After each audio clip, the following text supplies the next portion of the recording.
If you ever want to prevent yourself from getting cheated on, it's not so much that you have to spot the red flags in the other person. Sometimes you can become a person who never gets cheated on. No matter what relationship you go on, you can become immunized to it. It's really difficult for the woman with good intentions to find a man in this day and age. The woman that's not prepared to lead sexually and lead with that, she finds herself being overlooked by the women that are. The men that are pushed into commitment tend to resent their partners for making them a married man. They get angry at small signs of intimacy. They get annoyed that they have to be loving to you. They get annoyed that they have to check in with you every day and tell you what time they're coming home and what time dinner's going to be ready. They resent the patterns of being married. You are right. I've seen the abusive for sure. Yeah. I've seen a lot of men who feel like they just want a submissive partner who does what they want when they want, and there's no love in there, though. There's no actual love there. They're setting all these boundaries, but they're aggressive with it. They're not reminding her that they love her. They don't even show her that they love her, but they want her to obey him. That's no way to set a boundary.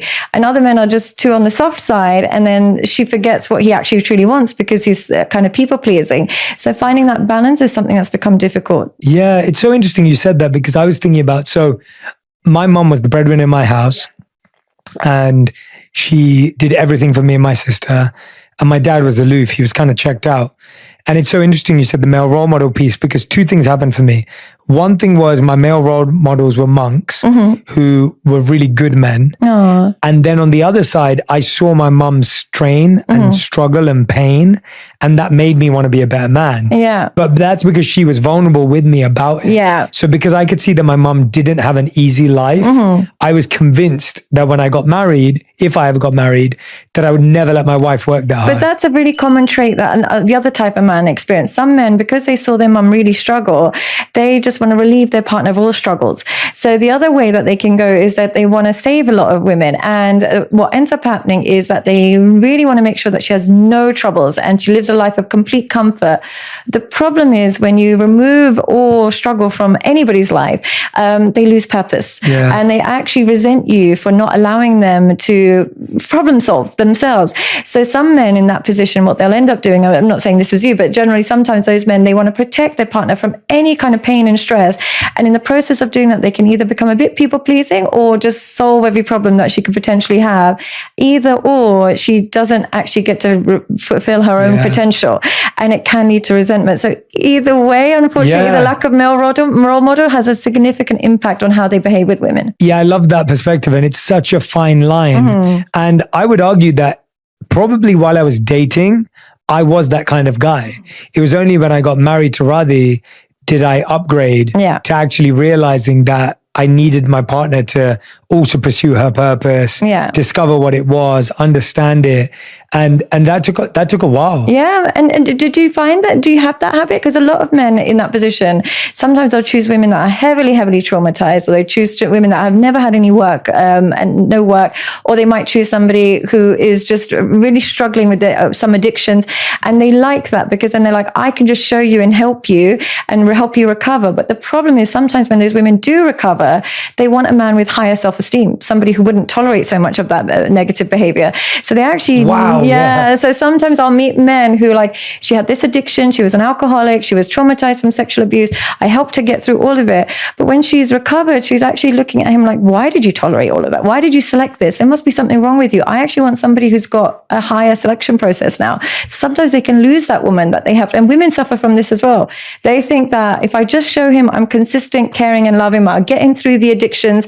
When he finally recovers, he actually looks for somebody with higher self-esteem. And they end up, all of that investment can sometimes go to waste. So isn't that so heartbreaking? It is. Because that was love in its best form. If someone was patient while you healed and they supported you, like, aren't we moving away from love if we leave someone who is there for us in our darkest times? They are, but sometimes they don't know if you were there because you love them or you're seeking their approval. Right. And a lot of people, sometimes they are approval seeking and mask that through helping. They will help that person financially, help that person with every single problem that they have. But there's an unconscious contract that the more I help you, the more you will love me in return. And sometimes we can see through it when it's not genuine. And when that person can see through that this was all done with a contract assigned to it, that one day you will then be loyal, loving and committed to me, they didn't agree to sign that contract. So when they're healed, they can become ungrateful to the person that helped them. Yeah, that makes so much sense. Yeah, so it just depends what the unconscious contract is when you're helping people. I love that unconscious contract. Yeah, you're so right that if you're doing it just to say, look, I was there for you. Yeah. I was there the whole time. You should love me more now. People sense that. People sense that. How do you communicate to someone that you're there for the right reasons? You have those boundaries. So how you communicate, because I suffer from that as well. I like to be super, super helpful because then I'm like, I'm so irreplaceable. If I do all of these things, I'm so irreplaceable. Right. But there's unconscious ego attached to that. It's like, look how wonderful I am because I saw you through all your financial woes and all this stuff. But really the best way to communicate that you're there for love and not for approval is that you still have deal breakers. Where people go wrong is that they are literally a doormat. There's nothing you can do that will make them ever leave. Whereas where you're still loving, but you're not approval seeking, is there's a limit to how much you can take. And if there's not at least gratitude, respect, honor, and loyalty, you will leave. Whereas if you have no deal breakers whatsoever and you're just consistently loving this person who is just taking from you, it signals low self-esteem to that person and it signals an incorrect attachment. You know what? I love talking to you because there's just everything you're talking about is like getting into the real like nuance. Like there's this gray layer of in between of all these ideas. And that's really what makes all the difference. What is the 3M method? This is a program that I'm launching actually very soon. And here what I do is I teach men just 3 factors on how to have really healthy relationships. First one is mastering yourself. You can never have a healthy relationship without a healthy relationship with yourself. Without self-esteem and self-confidence, there is no point dating. Then you have to master women. Now, women speak a completely different language and men believe them. What they say they want and what they unconsciously reward are completely different. And the final thing is mastering relationships, where you understand communication, conflict resolution. How do relationships work? If you come out of a relationship and you have good memories, good years, and beautiful kids, it's not a failure. It's relationships you're coming out of it with lowered self-esteem, broken homes, depression, anxiety. Those are the failures. And that's where I come in with relationship skills. Listening to you, the question that's coming to my mind is, we all seem to think we know why men cheat on women. Why do women cheat on men? I've gotten in a lot of trouble for saying this in the past, and I'll say it again. Usually, in my experience of when women cheat on men, it's not so much that, he's done something toxic. I've met women who are in toxic relationships and stayed loyal the whole time. It's simply when he lacks masculinity, they are most likely to cheat. I don't actually see women often cheating on a toxic man. They're actually quite loyal to him. They're more likely to cheat on the man that is too passive, too naive, and too people-pleasing. And the reason for that is because there's something about that man that is so soft, so naive, that makes her lose sexual attraction. Something about the fact that he can't spot red flags, something about the fact that he believes everything, he doesn't question anything, he's afraid to assert his boundaries, makes a woman crave somebody with a bit more masculinity. So it's not so much that they're cheating on him because he's so bad to her, because I've met so many women saying he's a wonderful man, he treats me really, really well, I'm just not in love with him. And usually the reason why she's not in love with him is because he's not protective enough. And some men will provide, but what we mean by protective is she might be out all day with her ex-boyfriend and he won't get protective and say, hey babe, look, I don't feel comfortable. Or she might be doing, disrespecting him or anything like that, and he doesn't stand up for himself. And in those moments when a man doesn't stand up for himself, she loses that respect and then she crosses new boundaries because mainly she believes he will stay regardless.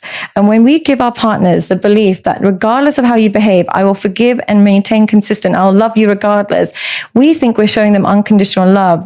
But what they'll end up doing is thinking that we are going to tolerate unconditional disrespect, and they end up just pushing our boundaries more and more. So what does he do? So what he does is make sure he's aware of when he's being disrespected. And we naturally, human beings in general, and I think this is men and women, if you ever want to prevent yourself from getting cheated on, it's not so much that you have to spot the red flags in the other person. Sometimes you can become a person who never gets cheated on. No matter what relationship you go on, you can become immunized to it. And the way to become immunized to being cheated on is, number one, understanding your partner's true needs, understanding what they actually need in a relationship and asking yourself, can I commit to that? So some people will be in a relationship with somebody who's got a really high sex drive. They just can't meet that need. If you know you can't, at some point that relationship's going to suffer. Or sometimes you might meet a partner who really needs financial support and you can't meet that need. At some point that relationship will break down. So understanding your partner's true needs. The second thing is knowing that if they did cheat on you, you would leave.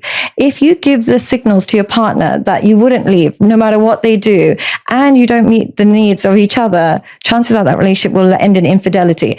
But if you meet each other's needs and you have a rule, both of you have a particular rule, like if it did happen, I'm going to leave, there's no two ways about it, chances are your partner won't take that risk. They only take that risk when they believe unconsciously you're going to accept their behavior regardless of what they do. And the signals of that come earlier on. So it might be early signals that you catch that they're still on Tinder, you forgive them. You go through their phone, you find that they're still talking to other people, you forgive them. You forgive the footsteps too many times. I'm not saying you become toxic and don't forgive anything, but you let them know that this behavior is not something I tolerate. You can do it, no problem, but I'm not going to stick around for it. When they learn that you mean what you say, they'll naturally improve. But if they see that you make a big hoo-ha, you scream and shout, but you actually tolerate more and more disrespect, you give them the signal that you'll accept any behavior and they start taking more risks if it's the wrong. What do you guys think? Do you have anything to add on top of this conversation? Please leave your comment below. We would love to hear from you.